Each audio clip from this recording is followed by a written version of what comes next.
الحمد لله نحمده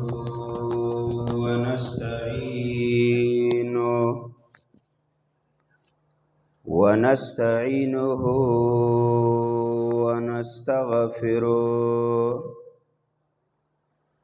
ونعوذ بالله من شرور أنفسنا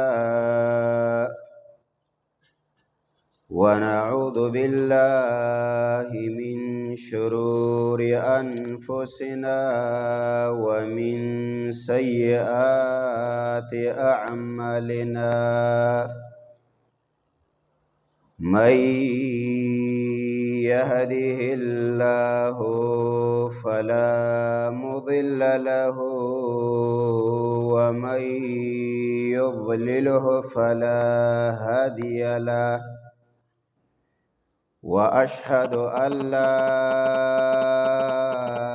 إله إلا الله وحده لا شريك له وأشهد أن سيدنا وحبيبنا محمدًا عبده ورسوله صلى الله تعالى عليه وعلى آله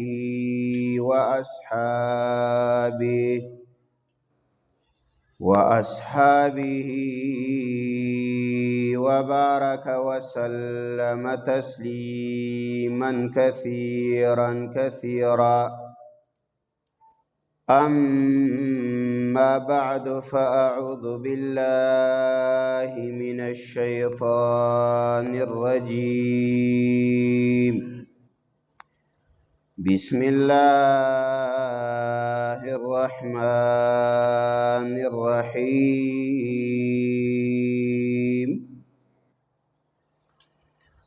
اقرأ باسم ربك الذي خلق وقال الله تبارك وتعالى واعتصموا بحبل الله جميعا ولا تفرقوا وقال النبي صلى الله عليه وسلم كن عالما أو متعلما أو خادما أو محبا ولا تكن خامسا فتهلك وقال النبي صلى الله عليه وسلم نجا أول هذه الأمة باليقين والزهد ويهلك آخر هذه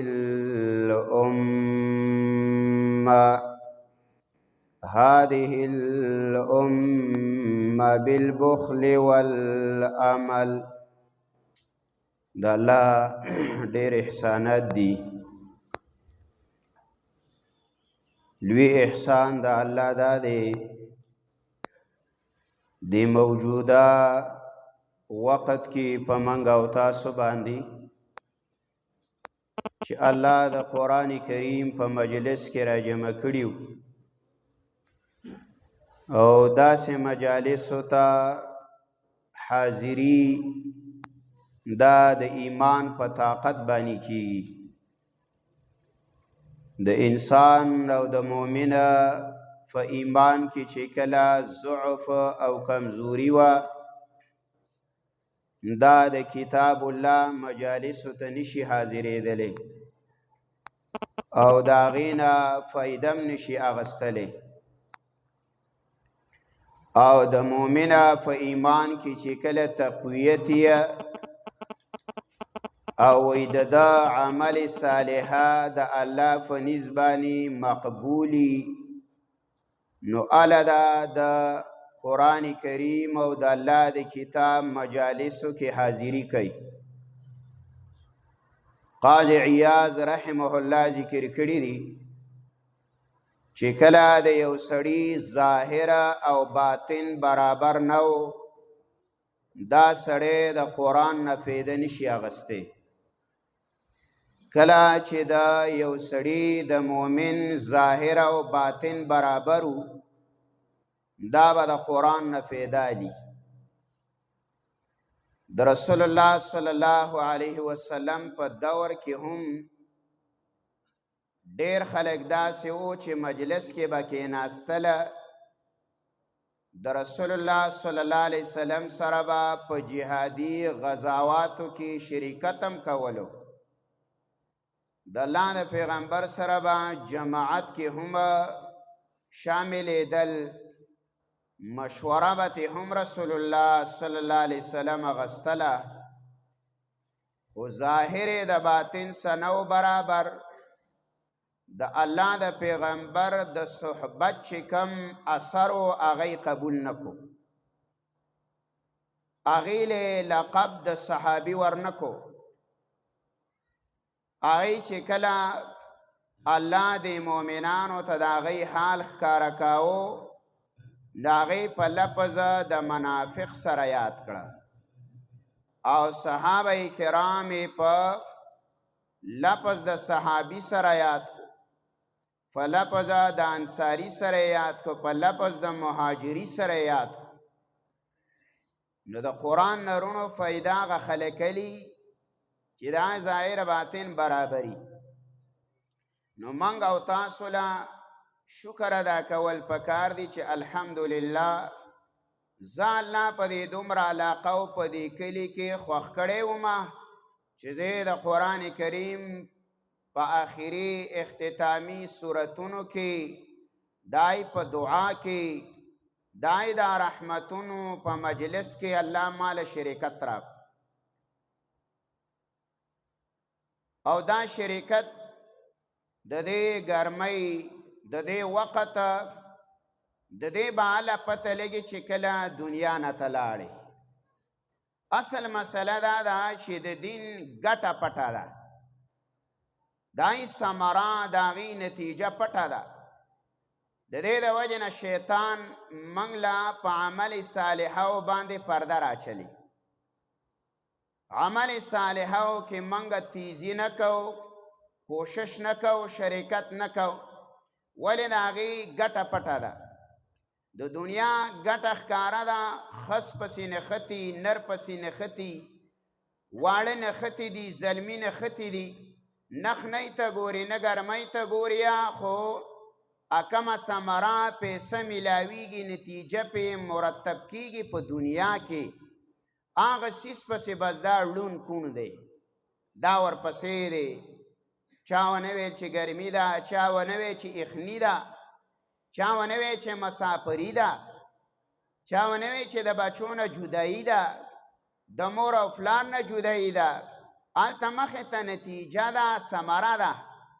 کم څیزه چې غواړي هغه دنیا کې ورته میلاویږي. خو زه د الله امتحان دی دنیا کې چې د دې دنیا د عمل صالحه کوم حکم الله کړی د هغې حقیقي نتیجه الله پټه ساتلی. خو چېرته نه وی او د دې مانځه د دې سهار د مانځه صرف نتیجه د دنیا کې ښکاره وی او ثمره. په جومات کې به د سهار ځای وی، هر سړي به ویلی به چې ته چې ځه لکه یو زرګون پکې میلاویږي، یا پکې یو دړي زړبه میلاویږي، یا پکې یو دړی دال میلاویږي، یا پکې یو څلور دړیزه تروړه میلاویږي. څه شی پکې میلاوېدلی؟ رسول الله فرمایي صلی الله علیه وسلم بیا به وله په خړپوڅو راتلی، ځان به یې پسې وجلی وی. خو بیا د الله امتحان د مؤمنانو سره نه و.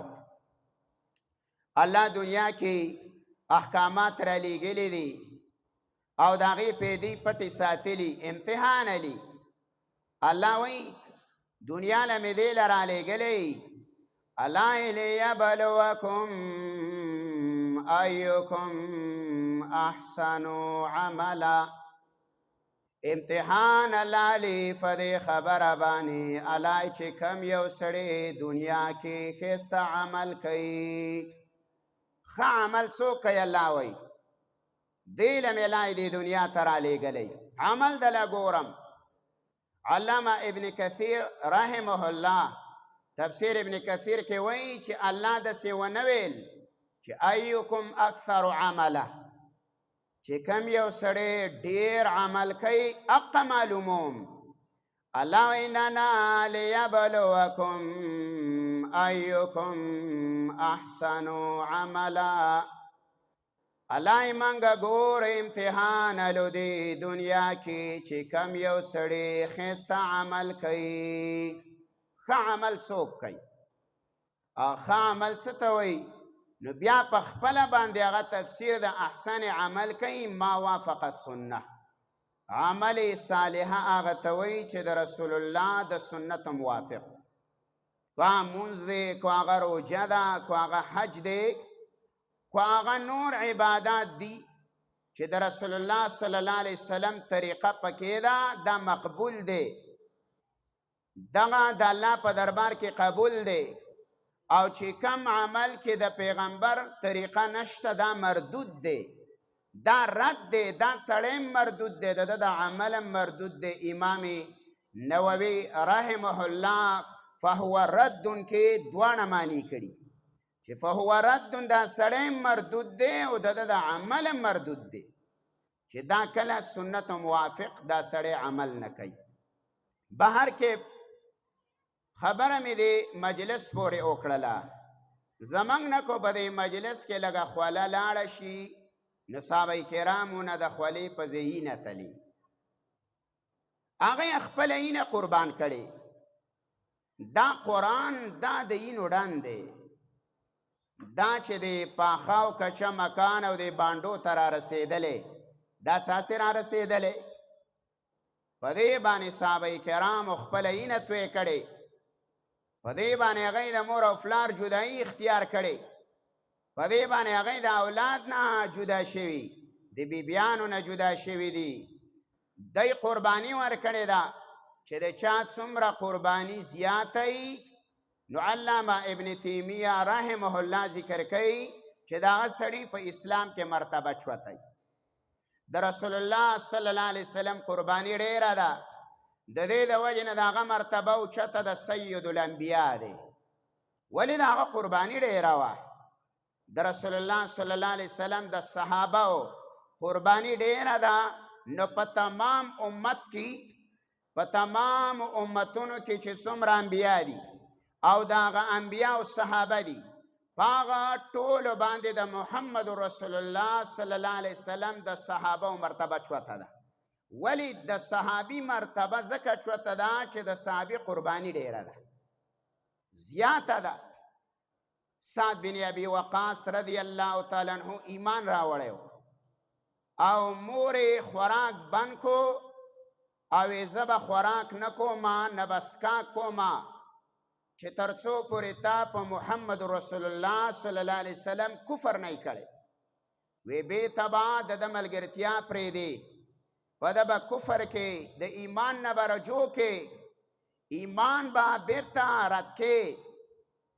هغه صحابي رالی رسول الله صلی الله علیه وسلم سره مشوره وکړه د الله نبی نه پوښتنه وکړه وی د الله رسوله ما ایمان راوړی زما مور خوراک څښاک بند کړی او هغوی دا شرط لګولی چې زه خوراک څښاک نه کومه تر څو پورې چې تا په محمد رسول الله کفر نه کړی د الله نبی ورته یو جمله ویله رسول الله صلی الله علیه وسلم ورته وی ساده لا طاعة لمخلوق في معصية الخالق ای ساده ګوره د مخلوقه تابعداري لازم نه ده کو هغه بابا ولې نه دی کو هغه ابی ولې نه ده او کو هغه بای ورور ولې نه دی، کو هغه بچې ولې نه دی، کو هغه بیبي ولې نه ده، په څه کې لازم نه ده. لا طاعة لمخلوق فی معصیة الخالق، د الله په نافرمانی کې به د مخلوقات تابعداري نه کې، نه د دې تابعداري نه چلیږي. بس هغه من وسلم نه خبره واورېدله او د مور خواله لاړې، ویل دا خو د یوه سا ده او چې داسې د په دې بدن کې سل ساګانې شي یو یو جدا جدا وزي ام د محمد رسول الله مرګرتیا وې نه پرېږدمه. هغې ته پته ولګېده چې د ایمان په قوي درجه کې دی او مضبوط شوی دی، راسخ شوی دی، بس خوراک سکاکي شروع. نو د صحابي قرباني ډېره ده، هغې په دې دین باندې خپل والدین پرېښي دي، ګوره خپلې بیبیانې صحابه و پرېښي دي، خپل وطن کلی دا ډېر خوږ شی دی چې په کوم ځای کې سړی پیدا شي. رسول الله سلام چې کله د مکې نه هجرت کا او ظالمانو نه پرېښودلو، نو په سیرت کې وایي چې پیغمبر به شاته کتل، چې کله د مکې نه وتلو نو شاته کتل. نو ابوبکر صدیق تینا پوښتنه وکړه، ویل یا حبیب الله، د الله محبوب بنده ولې شاته ګوري؟ نو رسول الله صلی الله علیه وسلم فرمایل، ویل ابابکر، ویل دا کلی دا مکه د پرېښودو نه ده، خو ظالمان مې نه پرېږدي. یو سړی یو ځای کې پیدا شوی، یو سړی یو ځای کې 53 کاله ژوند تېر کړی، 53 سال په مکه کې تېر کړي، 10 کاله دا 40 کاله د نبوت نه مخکې، 14 کاله بیا نبوي ژوند دی، پاکې محنتونه کړي، پاکې والدین دي، پاکې بچي خښ دی، پاکې بیبي مشره خښه وه په هغه علاقه کې، او د هغه علاقې نه پیغمبر ځي. ولې ځي؟ د دې دین د قربانۍ د وجې نه، دین له قرباني ورکوي او صحابه کرامو سره دي.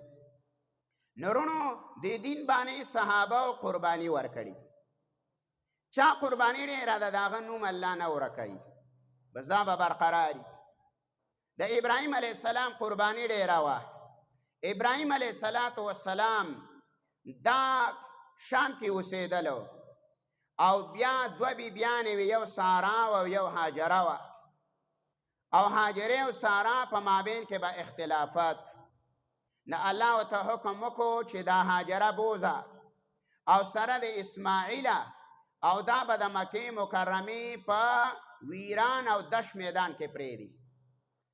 ابراهیم علیه السلام رالی او مکه کې نه آبادي شته، نه پکې د انسانیت څه پته لګي، نه پکې د اوبو درک شته، یو بطقې یو بوتل اوبه ورسره دي، او هغه رالی مکه مکرمې ته، او دا اسماعیل رضیع دی، دا تیرې وي، د تی ماشوم دی، او د هاجرې څه څوک نشته، د اسماعیل څه څوک نشته، او ابراهیم علیه السلام قرباني ورکوي دا بچی او دا بیبي په دغه ویران او دش میدان کې پرېږدي. او ابراهیم علیه السلام ځي او هاجره پسې شاته منډې وایي چې ته موږ چاته پرېږدي. او په درېیم کرته ابراهیم علیه السلام نه پوښتنه کوي چې آیا دا حکم د طرف کړی دی که نه؟ تا خپل رای ده؟ هغه وی نه، امرني ربي، وی ما ته مې دا خبره رب کړې ده چې دی به دلته پرېږدي. قرباني ورکړله ابراهیم علیه السلام، بیبي قرباني ورکړله هاجره، اوبه ختمې شوې، اسماعیل وړوکی دی، د تی ماشوم دی، قرباني ډېره وه. هاجرې په اوبو پسې 7 چکره ووال، کله صفا ته ځه کله مروه ته ځه، او په اوبو پسې منډې ووه. دا قرباني الله ته دومره محبوبه شوله چې د هاجرې د عمل د قیامته پورې برقرار وسات. چې حاجي صاحب ته حج لځې او معتمر صاحب ته عمرې لځې، نو ته به د هاجرې سنت را ژوندي کې. ستا حج او ستا عمره دا ناقصه ده چې تا پکې د صفا او د مروه سعی ونه کړه. ولې برقرار وساتو دا عمل؟ دا عمل یې رونو ځکه برقرار ساتلی د هاجرې قرباني وه. د ابراهیم علیه السلام ته امر شوی ته به بچی حلالې. ابراهیم علیه السلام بچی بوزي، هغه ځوانۍ ته رسېدلی. د ابراهیم علیه السلام مټ پې آزاد دی او د هغې په بدل کې الله ګډ د جنت ته رالیږي او ابراهیم علیه السلام خپل د رب امر پوره کوي، امتحان پاس کوي. ابراهیم علیه السلام اسماعیل بوزي، چاړه رالي، په مرۍ ولږدي. الله حکم کوي چې ابراهیمه تا کم امتحان کې منګه اچولې وي، تا نه منګه کومه قرباني غوښتله، هغه قرباني تا ورکړله، د هغې په عوض کې ګډ حلال کا. الله ته دا قرباني دومره خوښه شوله چې د قیامت په ورځې به صاحب استطاعت، هغه سړی چې د هغه طاقت کېږي مالیه، هغه به د لوی اختر په ورځو کې قرباني کوي. ولې د ابراهیم قرباني وه؟ چا چې رونه قرباني کړې ده په دین کې، د هغه عمل الله نه دی ضایع کړی، هغه نوم الله نه دی ورک کړی، هغه الله برقرار ساتلی دی. زمونږ د علما، دا طلبا، دا الحمدلله په دې ګرمۍ کې، په دې سختو کې قربانیانې ورکوي. مدارسو له لاړ شه، پاکې په زرهاو طلبای، دا استادان کله یو طالب پاڅي ببوزی وی، کله بل طالب پاڅي ببوزی وی، کله یې پسې رومال لاغستی هغه ورته وی، کله ورته خپله ټوپۍ ویه او کله د استاذ په پیزار پسې منډې وی، کله د هغه په کتاب پسې منډې وی، کله د هغه په ګدۍ پسې منډې وی، کله د هغه لوټه رالي، کله د هغه مسواک ګوري، کله د هغې بستره ګوري. په سخته ګرمۍ کې د محبت د وجې نه ورته کمبل خوره کي، قرباني ورکوي. دا استادان، دا طلبای کرام، الله د دې قرباني ضایع کوي نه. زما استاد اباجوړ چې څه نه څه آباد دی، دا د دې خړو پړو محنتونه دي. ګوره دا مدارس رونو بند کوي، دا یو میش بند کوي، زیات نه. ستا د اباجوړ حالات به ته ویني، کو تا پسې اټلی ونه بخو، تا پسې انګلینډ بیا نه بخو، بیا به راته ووایې چې ستا د خبره دروغ وه. لاګ انقلاب په منګه رالی، زمونږ نه علما بېدره شو، زمونږ نه طلبا بېدره شو، زمونږ نه صلحا بېدره شو، زمونږ دیني درسګاهونه متاثره شو، مدارس متاثره شو، جماعتونه متاثره شو، زمونږ د دعوت محنت متاثره شو. څومره نقصان شوی دی. د هغه نقصان ازاله اوس هم موږ لا نشو ده کولی. کومه په حاشي چې راننوتې باجوړ ته، کومه عریاني چې دا زمونږ کورونو له راغلی، کومه د یهود او د نصاراو د هغوی پیشنې چې په هغه انقلاب کې خلکو د خیمو نه راوړي او هلکانو د بازارونو نه راوړي، د علماو خولې خوارې شوې او زری زری شو، د تبلیغ والا دعوتونه هغوی زری زری شو، خو هغه پیشنونه ورځ په ورځ ترقي کوي او لا د هغه ازاله نه ده شوې. مدارس او جماعتونه دا د قربانۍ والا خلک دي، دی کې ایماندار خلک اوسېږي. نه بلکې کو په منګه باندې هر کله داسې ختمونه علاقه کې راتله، داسې قرباني راتلله، الله هم دې د جهنم د ګرمۍ نه وساتي. ګرمي خو هغه ده، دا به څه ګرمي. او قرباني به ورکوې د دین دپاره، صحابه و قرباني ورکړې وه، نو موږ به هم قرباني دا ورکوو د دین دپاره.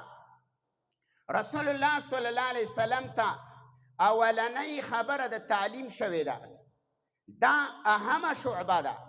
د دین د اویاو شعبو نه زیاتې شعبې دي. د مشکات روایت دی په کتاب الایمان کې، په کتاب الایمان کې حدیث دی چې د اویاو نه باره شعبې خاخونه دا د ایمان دي، لیکن پاکی یو شاخ چې دی، یو شعبه دا د تعلیم ده او دا د تعلم ده. د تعلیم او د تعلم شعبه اولنۍ ده. رسول الله صلی الله علیه وسلم ته اوله وحی دا د تعلیم شوې ده الله ورته وایي اقرأ باسم ربک الذي خلق. ای پیغمبره ولوله. او د هغې دپاره پیغمبر سفر کړی دی. دا تعلیم چې پیغمبر حاصلی، پیغمبر کلی پریښی ګوره، کور یې پریښی دی، دا تلی دی جبل نور کې دا ناست دی، هلته عبادتونه کوي، هلته شوګیرې کوي، هلته رب ته ژړاګانې کوي. الله وحی کوي تاله زه یو نعمت در کوم. نعمت د څه در کومه؟ د قرآن دله در کومه. نعمت دله در کوم. د څه نعمت دله در کومه؟ د تعلیم نعمت دله در کوم. رسول الله فرمایي بعثت معلما، زه الله را لیږلی یم استاذ. بعثت معلما، زه الله را لیږلی یم خلکو ته د ښودلو دپاره، چې پیغمبر الله د ښودلو دپاره را لیږلی دی. نو کم خلک چې ښودل کوي او کم خلک تعلیم ورکوي، نو د پیغمبر منصب، د پیغمبر وراثته، د پیغمبر چې کم میشن پروګرام دی، دا حق خلکو راټینګ کړی کم چې معلم دی. او معلمین دا استادان دي د مدارس، دا علماء کرام دي. رسول الله صلی الله علیه وسلم فرمایي زمونږ میراث شاته پاتې دی، زمونږ میراث معلمینو ته پاتې دی. د الله نبی وایي العلماء ورثة الانبیاء. د الله نبی وایي علما د انبیاء وارثان دي. داسې نه وایه چې حاجیان، دا نه وایه چې یاره داعیان، دا نه وایه چې مجاهدین، دا نه وایه چې بزرگان. نه، د الله نبی وایي العلماء ورثة الانبیاء، علما د انبیاء وارثان دي. د دې خلکو په زړونو کې الله د پیغمبر د محبت بی اختیاره د صحابه په اړه کې اچولی.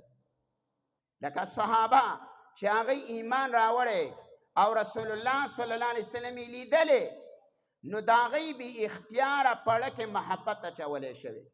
لکه یو صحابي دی، هغه رسول الله ته وایي د الله پیغمبره زه خپله بیبي وینمه، زه خپل بچی وینمه، زه خپل والدین وینمه، خو د الله رسوله زما زړه ته سکون او اطمینان نه راځي، زما زړه ته سکون او اطمینان نه راځي.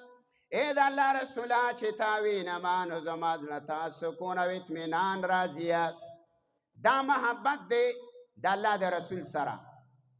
رسول الله صلی الله علیه وسلم دې صحابي ته وایي انت مع من احببت، ستا چې د چا سمینه ده الله به دې حشرم د هغې سکیه. د قیامت په ورځ به د دقه سره چې د چا سره ته محبت کې دقه سړي سره راپاڅېږي. دې وجې نه صحابه وایي د الله رسوله دا انعام دا یوازې دا خبر ده لره دی کو نه منګله. رسول الله ورته وایي نه نه المرء مع من احب، هر یو سړی چې هغه د چا سمینه ده الله به حشر د هغه د قیامت په ورځ د حق خلکو سره کوي. چا سره دې مینه ده حق سره به راپاڅېږي. د صحابو د رسول الله سره بې اختیاره مینه ده، اوس د عوامو د علماو سره بې اختیاره مینه ده. دې علماو چاله روپۍ نه دي ورکړي، ځکه عوام چې منګه خو چاته نه دي ویلي موږ سره مینه کوئ، موږ چاله پیسې نه دي ورکړي، موږ چاله سړک نه دی پوخ کړی، موږ چاله را د کور دپاره د سولر دپاره یا د بل کوڅې دپاره یو چوانۍ تعاون مو څه نه دی کړی. بس زموږ صرف کار څه دی؟ قرآن ښودل، حدیث د پیغمبر ښودل، وراثت دی راټینګ کړی، د پیغمبر منشور دی راټینګ کړی، انبیا چې الله کمې مسلې له رالیږلي حقه دی راغستی. دې وجې نه الله د صحابو په زړونو کې بې اختیاره محبت د محمد رسول الله اچولی و. ستا چې د پیغمبر مسله رانیولې الله به د مخلوق په زړونو کې ستا محبت بې اختیاره اچوي.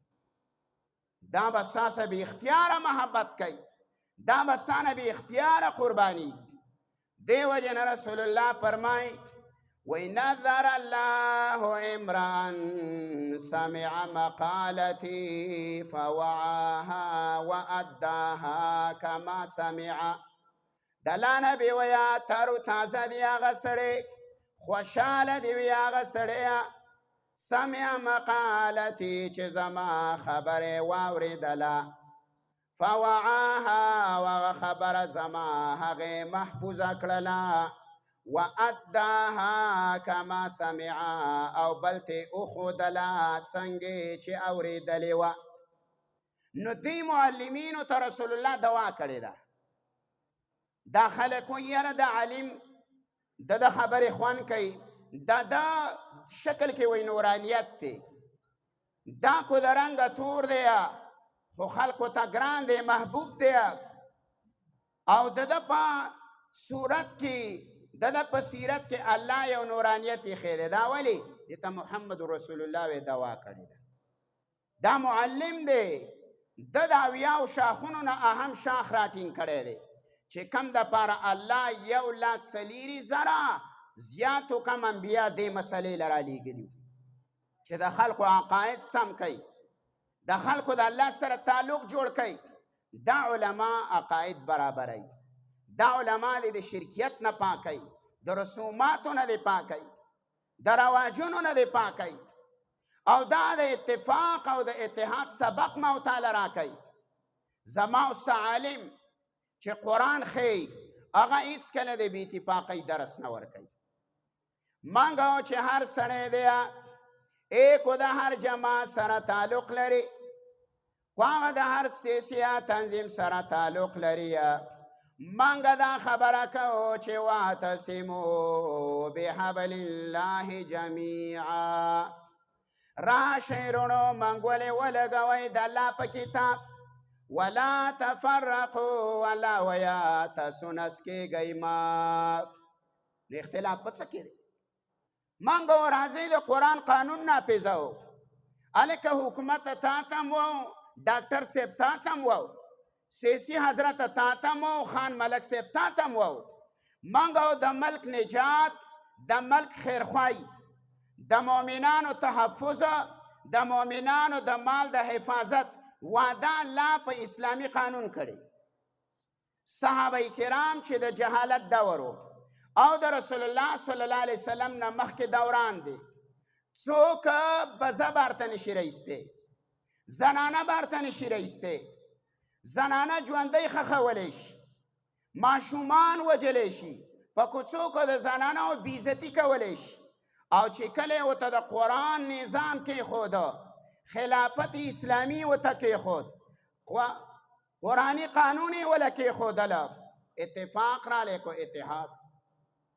آغا یهودیم ناسته په یو دی سرخان آغا عبدالله بن سلام هم راغلی آغا تورات مولا دی آغا د موسی علیه السلام امتی دی آغا عیسی علیه السلام امتی دی داغا ملګری امرال او آغا د حبشې نه بلال هم رالی او د روم نه صهیب هم رالی او د فارس نه سلمان هم رالی او د مکې مکرمې نه ابوبکر او د مکې مکرمې نه عمر هم لاړې هغه خانان هم رال هغه نجاشي باچا هم رالی یو د سرخان باندې کېناستل.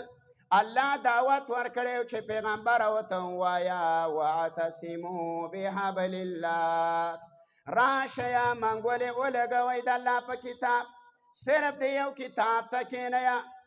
ای د غیر الله بندګي به نه کوئ یو الله بندگی بکو یو اله بمنو د یو اله قانون بمنو د مخلوق قانون بنمنو د الله قانون بمنو. وش دا منګه په شر او په فتنه او زمنګ اینه محفوظه نه ده زما مال ته حفاظت نشته زما جمعات محفوظ نه دی زما مدرسه محفوظه نه ده. ولی نه ده؟ د الله په قانون په مقابله کې دی د مخلوق قانون منلی او چې د الله د قانون په مقابله کې د مخلوق قانون ومني حق دور باندې راځي لکه د مکې مشرکینو به چې خپل نونې ژوندی ښخولي. یو قتل حقیقي دی یو قتل مجازي دی.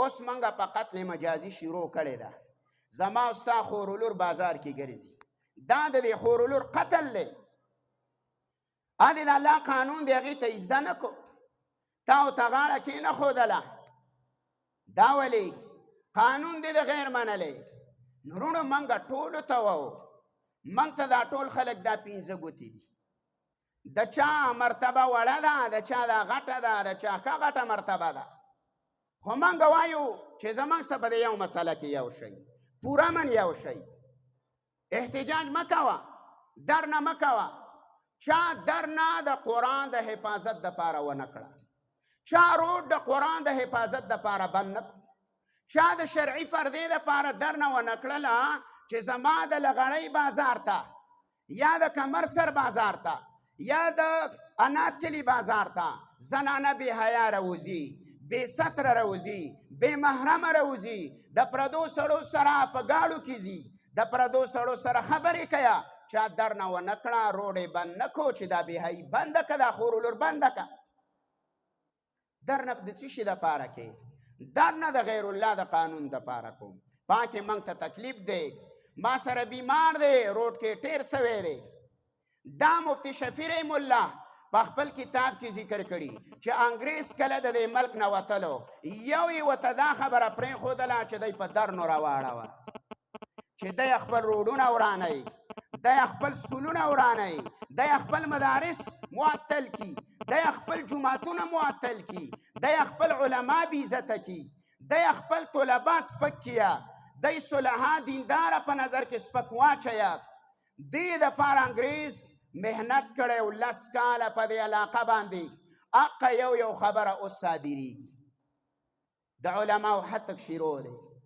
هلکه کو ته د هر جماعت سره تعلق ساتي د عالم د طالب العلم بېعزتي څه کې د انسانیت بېعزتي په شریعت کې حرامه ده موږ ته د کافر د بېعزتۍ نه منع راغلی موږ له الله تسې دین رالیږلی صفا دی لیلها کنهارها د دې ورځ سیده لکه د دې شپه د سیده لکه ورځ داسې پاک دین دی ملت البیضا رسول الله وایي تک سپین دین دی پاک دی پاک د کافر تحفظ یې موږ ته ویلی چې ستا په ملک کې سیک اوسیږي هندو دی یا نصرانی دی هغه ستا د ملک قانون مني ستا اسلام کې خارجي خبرو کې ګوتې متې نه وایه رسول الله وایي کو دا سیکه او دا ذمي دی مړ کو زه د نه بریم من کافر له تحفظ ورکو زما مؤمن بچی رالګي د عالم بېعزتي کوي علماو پسې سپکې وایي ته به د الله مخې ته کېږي د عالم بېعزتي دا د پیغمبر حتک دی دا د پیغمبر په سټیټ ناس خلک دی دا زما او ستا قاید سموي دا زما او ستا بچو له نوراني شکلونه جوړوي منډه که دا محنت چې شوې داسې صورتونه داسې شکلونه داسې نوراني چهرې دا ته یونیورسټۍ کې جوړې که دا ته یو کالج کې جوړې که نشي جوړولی نو الله وایي واعتصموا بحبل الله راشئ منګولې ولګوئ د الله په دین باندې ولا تفرقوا الله ویا تاسو نس کېږئ ما دا منګولې به څنګه لګې رسول الله تفسیر کوي څلور کاره به وکئ یو کار به دا وکې کن عالما یا د قرآن عالم شه او متعلما یا رسول الله ویا یا د قرآن طالب العلم شه یا د الله نبی وی او خادما یا د عالم او د طالب خادم شه د دې خدمت کوه ښه دا 3 سټیجه کې یو کم نه په دې 3 مراتبو کې یو هم نه نه عالمي نه طالب العلمي او نه خادمي رسول الله وی او محبا یا خو مینه کوونکی شه کم از کم د علماو حتی خو مه کوه د عالم بېعزتي خو مه کوه د عالم سره کینه بغض او حسد مه کوه د عالم چغله مه کوه د عالم غیبت هم مه کوه د الله نبی وی او محبا یا مینه کوه د دې سره ولا تکن او د الله نبی وی ولا تکن خامسا فتهلک ای پنځم مه جوړېږه الله به دې تباه و برباد کیه اوس ګریوان کې سوچ وکړه چې ته په کومه مرتبه کې علماو سره طلباو سره، خادمینو سره، که د محبینو سره، د چا سره؟ نو که په دې څلورو مراتبو کې په یو کې خو شکر ادا کړه چې الحمدلله، او که پکې نه په یو مرتبه کې نو توبه وباسه، دې څلورو مراتبو کې یو ته ننوځه. د نجات لاره دا ده، لاره د نجات دا ده رونو. رسول الله صلی الله علیه وسلم فرمایي وَإِنَّ جَاءَ أَوَّلُ هَذِهِ الْأُمَّةِ، نجات چې حاصل کړی دی د دې امت اولنی جماعت او اولنی ډلې، نو په دوو څیزونو باندې د دې امت اولنی جماعت هغه صحابه کرام، هغه تابعین، هغه تبع تابعین، هغه دوه کارونه کړي دي د الله نبی وایي هغه نجات حاصل کړی دی. یو دا کار کړی بالیقین و بالزهد، یو عقیده برابر ده، یو یقین په الله برابر دی، او یو د دنیا سنا لګي ده.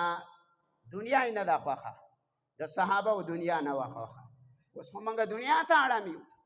هلکه د دین نه ولې لرې؟ ستا 24 ګنټې وشوي، 24 ګنټې دا د مخکنی دور شمار کا، سهار شي ماښام شي موږ دنیا کې اړم یو. تا د یو صورت فاتحې لفظي ترجمه یاده نه کړه، تا د قل هو الله احد صورت د صورت اخلاص معنی هم تا ته نه ده یاد. ته چې دا کم مونځ کې د دې په مقصد هم ته نه پوهېږي، او تا الله د نشنه وجود له راوستی، تا الله د نعمتونو بارانونه د باندې کړي، نو ته به د الله په مخ کې څنګه ودرېږي؟ سبب یې ته ابن کثیر رحم الله ذکر کړی دی چې 80 کاله عمر الله یو سړي له په دنیا کې ورکړي، او دا بیا هم د دنیا نه ګناهګار لاړې، د قیامت په ورځ به د الله په دربار کې د عذر نه قبلېږي. چې 80 کاله کې تا د الله کتاب یاد نه کړو، تا خپل عقیده برابر نه کړه، تا خپل عمل د سنتو موافق نه کړو. او د الله نبی وایي یهلکو آخر هذه الامه، تبا کیږي با او بربادیږي با د دې امت اخرنۍ حصہ او اخرنۍ جماعت، دا با تبا کیږي بالبخل والعمل، یو په بخل باندې او یو په امیدونو. چې کله زما امت بخیل شلو، بخل یې کولو، دنیا یې جمع کوله، نن سبا ټایله پیسې شته، د دیرې توکدانۍ لره پیسه شته، کارپېټو لره شته، سیلینګونو لره شته، جومات او مدرسه د مؤمن ویرانه پرته. کونډه یتیم په بازار کې سوالونه کوه، غریبانان سوالګر ګرځه، او د دیره ودانه اجره ودانه ده، د هر څه ودان دي. وروره بخیل تینا جوړ شوی دی. کو زمونږ باجوړیانو په صحیح طریقه زکات ویستو، زمونږ یو مدرسه کې به هم زیپه نه وي، چې د دې صرف ستاسو د دې کټ کوټ مالدارانو دا خپل زکات راواخیسته، د ترخه مدرسې له یې ورکړو، دا زیپه به نه وي. د څه دومره خرچه خو نه راځي، د لنګر زه مدرسه کې چلومه که دا به پوره کېږي. خو مسله دا ده هغه هم تاسو نس کړی دی، هغه مستحق ته موږ نه رسو. چې کم خلق مستحق دی د زکات، د سرسایه، د صدقې، هغه محرومه شوی دی، محرومه دی. په غیر مقاصدو ځایونو باندې هغه شی نه لګي، په هغه ځایونو باندې لاړ شه. ستا په عمل کې د کرکټ د ګراونډ په یو لایټ باندې 60 لک روپۍ راغلي، ستا په سړک کې په یو لیټ باندې 15 لک روپۍ راغلي دي، او ستا په معمولی کارونو باندې، په پارکونو باندې، په پارک کې په یو لیټ باندې، په یو پواره باندې 20 او 15 او 10 لک روپۍ خرچه کیږي. او د مدرسې دپاره حکومتونو MNA ګانو MPA ګانو چېرته لیټ رانه، چې دا لیټ ویسو او د مدرسه کې قرآن بیانېږي، دې کې حدیث د پیغمبر بیانېږي، دې جومات کې بیانېږي. زما پارک ته څه ضرورت دی؟ پاکې اوبربنډې پردۍ ښځې ګرځي. زما ګراونډونو ته څه ضرورت دی؟ ګراونډونو کې خو زما د ظلمونه ټول ایمان لاړی، په لعنت کې ژوند تېروي. ګانه بجانه ورته لګېدلې ده، سپین ږیری بابا تماشې له تلې، حاجي صاحب تلې، امیر صاحب تلې، مولوي صاحب تلې، طالب تلې دی. آی په ګناه کې اخته کړي، د مازدیګر مونده قضا، د ماښام مونده قضا، او ستړی ستومانه راځه ماخوستن هم نه کوي، او د سار خو دې دغه حال دی. ته وایې ګنې در سره فرض نه دی چېرته څلورو پنځه ولاړي نور په ډک کلي کې به یو بنیادم په جومات کې ویني. نو وروڼو د امت اخیرنی خلق دا چې تباه کېږي د الله نبی یو به پکې بخل لازي. دویم د الله نبی وایي والعمل دا خلق به امیدونه کوي. اوس امیدونه دي که نه؟ امید دی یو زوی به یورپ ته لیږم یو به سعودي ته لیږم او دا به پانات کلي کې به دومره ځمکه علم او په کټ کوټ کې به علم او په هغه به ټویل کوم په هغه به زمیندار یو بیا به ټماټر کوي او بیا به باغونه کري هغه ډشي سال له وایي هټ اټیک حاجي صاحب ته شوی. هلکه امید خو ته تباه او برباد کړي. عبدالله بن عباس وایي سړی تلی دی بازار کې ځان له سبزي رالیا او اسرائیل ورته په درشل کې انتظار کوي چې راځې به کو نه ته څه شی کې.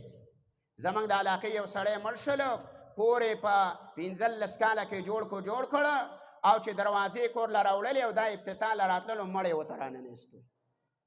نو محنتونه یې پرې وکړله او جنازې په سترګو یې ونه لیدلو او جنازې د هغه کور نه راویستله. وروڼو امیدونه مه کوئ.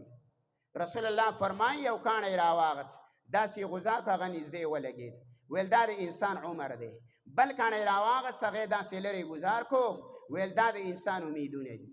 زه به دا کوم زه به دا دلته یې وله د مرګ په پاڼه باندې نوم لیکلی عزرایل ته یې سپارلی دی سړي نه سا واله دا خو به پراپټینې کوي دا خو به امیدونه تمې کوه خو الله وایي دی زما طرف ته تشکیل شوی دی حساب له راوستل غواړي.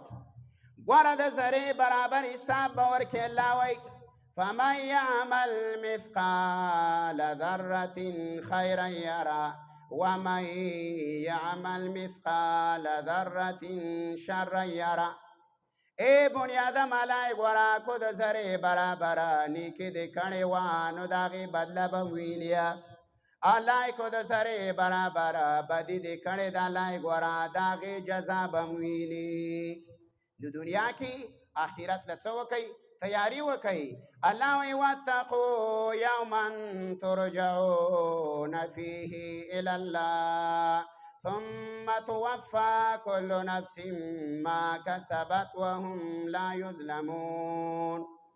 ویریږئ الله وایي د هغې ورځې نه چې تاسو به واپس شئ په هغه ورځ الله ته او ور به کړی شي هر یو بنیادم لره د خپل عمل بدله وهم لا یظلمون الله ظلم بنه باندې ونه شي. نو آخرت له به څه کوو تیاري به کوو. دې علماو سره مرسته کوئ دیو سره کینئ دیو له ټیم هم ورکئ قرآن ترې نه یاد کړئ دا د باندې الله احسان کړی دی. نږدې مدرسه الله لویه جامعه درکړې په دې علاقه کې الله یو لوی شیخ پیدا کړی. ما مخکې روژه کې یو خبره کړې وه مال د دې ماموندو خلکو له به قدر اله د شیخ صاحب ورشي چې کله نه و بیا به تا ته پته ولګي چې اوس د کراچۍ نه ملاقات له علما را روان دي او د اسلام آباد نه را روان دي. وایي موږ یې زیارت کوو موږ یې صرف وینو لاسو سه میلاو او زموږ څه قدر نه وي نه د هغه ادارې قدري نه د هغه عالم زموږ سره قدري نه د هغه مشایخو. وروڼو په دې علاقه باندې لوی لوی کوټ بابا لوی عالم تیر شوی. موږ ارمان کوو چې موږ دا سړی لیدلی وی چې دا څنګه سړی تیر شوی. ارمان موږ له راځي زموږ نور مشایخ دي د دنیا نه تلي موږ دا و چې د هغې په مجلس کې ناست وی د هغې سم یو 15 منټه مجلس کړی وی بیا به ارمان کوو وروڼو د دې مدارسو د دې علماو د دې خلکو قدر وکړئ عزت یې وکړئ احترام یې وکړئ. الله به په نسل او په خاندانونو کې صلحا نیکان علما پیدا کړي. دغه ثمره به الله موږ له راکړي د دې د خدمت نتیجه به الله موږ له راکړي د دې د محبت ثمره به الله راکړي د دې سره د مینې الله به دغه شان د عالمان د خپل اولاد دا به الله قاریان کې عالمان به کې انشاءالله د ټولو به نیتي که نه الله دې د عمل کولو توفیق راکړي. ربنا تقبل منا انك انت السميع العليم وتب علينا انك انت التواب الرحيم. مريسي بدو درود شریف وای. اللهم صل على محمد وعلى ال محمد كما صليت على ابراهيم وعلى ال ابراهيم انك حميد مجيد. اللهم بارك على محمد وعلى ال محمد كما باركت على ابراهيم وعلى ال ابراهيم انك حميد مجيد. الحمد لله رب العالمين الرحمن الرحيم مالك يوم الدين. الله الصمد لم يلد ولم يولد ولم يكن له كفوا احد. يا رحمن يا كريم يا ذا العرش المجيد لا إله إلا أنت سبحانك إني كنت من الظالمين. اللهم ربنا آتنا في الدنيا حسنة وفي الآخرة حسنة وقنا عذاب النار. ربنا لا تجعل فتنة للقوم الظالمين. ربنا لا تزغ قلوبنا بعد إذ هديتنا وهب لنا من لدنك رحمة إنك أنت الوهاب. یا الله لوی وړه ګناهونه معاف کا. الله د جهنم د اور نه مساته. الله د قبر د عذاب نه مساته. الله د محشر د سخت نه مساته. الله ته نه راضي شه، داسې راضي شه چې بیا ناراضه مشه. یا رحمان دې کومو ماشومانو چې ختمونه وکړله مزید د علم د حاصلولو توفیق ولا ورکه. د مور او پلار او د استادانو دپاره د سترګو یخوالی وګرځوه. الله کوم استادان او علما او قاریانو چې ورته محنتونه کړي دي الله عمرونو عملونو کې برکتونه واچوه. الله دې جومات کې چې کومه مدرسه ده کوم ماشومان سبقونه وایي مزید الله د محنت کولو توفیق ولا ورکه. الله دا مدرسې نه د دین چینه جوړه که. الله رحمان دې کلي علاقې ته او دې ملک ته خیر او فایدې ورسوه. الله دې حاضره مجمع ته چې څومره خلک حاضر شوی دی علما دي طلبا دي الله سپینګیري دي ځوانان دي ماشومان دي د دې په زړونو چې څومره حاجتونه دي د خپلو خزانو نه ول الله پوره که. الله د ټولو ګناهونه معاف کا، صغیره کبیره عمدن نسیانا خطاء الله ټول ګناهونه زمونږ معاف کا. اتفاق او اتحاد زمونږ د ټولو نصیب کا. د شرونو او د فتنو نه الله او د اختلافاتو نه محفوظ وساته. الله چې څومره علما دي حفاظت یې وکړه، چې څومره مدارس او مساجد او مراکز دي الله حافظ او ناصر یې شه. الله چې څومره داعیان دي الله د هغو حافظ او ناصر شه. چې څومره مجاهدین دي الله د هغو حافظ او ناصر شه. الله کفر ته هدایت وکړه، خو هدایت یې په نصیب کې نه وي. د قارون او د فرعون د لښکرو په شان تباه او برباد کا. الله د فلسطین د مجاهدینو مرسته او مدد وکړه. الله دا کافر په خپل منځ کې بې اتفاقه کا، په یو بل باندې اموخته کا. د مسلمانانو حکمرانان، د مسلمانانو ملتونو حکومتونه په خپل منځونو کې یا الله اتفاق او اتحاد نصیب کا. الله زمونږ په دې باجوړ کې خصوصا او په ټول ملک عموما الله د امن فضا قائمه کا. زمونږ د علماو د وینې حفاظت وکړه، د طلباو وکړه، د داعیانو وکړه. الله د تورسرو د ځوانانو حفاظت زمونږ وکړه. الله د هر قسمه خلقو زمونږ حفاظت وکړه. الله زمونږ د اسلام حفاظت وکړه، زمونږ د ایمانونو حفاظت وکړه، زمونږ د عملونو الله حفاظت وکړه. الله خپل محبت زمونږ زړونو ته کوز کا. د قرآن محبت زمونږ زړونو ته کوز کا. د محمد رسول الله صلی الله علیه وسلم د سنت اتباع او د هغې محبت زمونږ زړونو ته کوز کا. د صحابه کرامو سم حشر وکړه، د قیامت په ورځ هم د هغې په صفونو کې راپاڅوه. الله چې څومره د تبلیغ جماعتونه دي دې ملک دي بهر دي الله حافظ او ناصر یې شه. الله چې څومره مجاهدین دي دې ملک دي بهر کې دي الله د هغو حافظ او ناصر شه.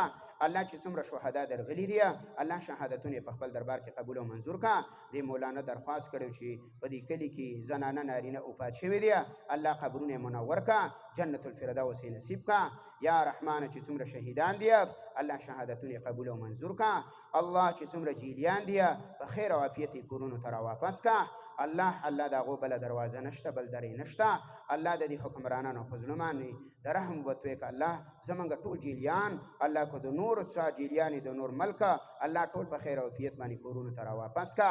یا الله د جیلونو اسپتالونو نه مساته، د ظالمانو د ظلمونو نه مساته، د شرکیاتو د بدعاتو نه مساته، د رسوماتو نه مساته. اتباع د قرآن او د سنت هم نصیب کا. الله ته راضي شه، الله ته راضي شه، داسې راضي شه بیا ناراضه مشه. الله زمونږ د ګناهونو د وجې نه الله ته خفې باران بند شوی دی. یا رحمانه د خیر او د رحمت باران په موږ راووروه. الله د خیر او د رحمت باران په موږ راووروه. الله زمونږ د ګناهونو نه درګذر وکړه. الله زمونږ د ګناهونو په وجه زنده سرو ته انسانانو ته مخلوق ته تکلیف دی. الله زمونږ ګناهونه معاف کړه. موږ د خپلو ګناهونو اقرار تا کوو. الله موږ د غلامان یو، موږ د بندګان یو، تم رب یې، بل رب او بل اله او بل معبود زمونږ نشته. الله ګناهونه معاف کړه. الله چې څنګه دې په ګناهونو فرده راچلې ده الله داسې میټاو که، ختم یې که. زمونږ د عمل نامونه نیکۍ م الله محفوظ یې وساته، بدلې لاله پرې راکړه او په خپل دربار کې قبول او منظور یې کړه. الله ته راضي شه، الله ته راضي شه. الله چې د دنیا نه درځو د کامل ایمان سم درواله دا کلمه په خوله جاري کړه، لا اله الا الله محمد رسول الله وصلی الله.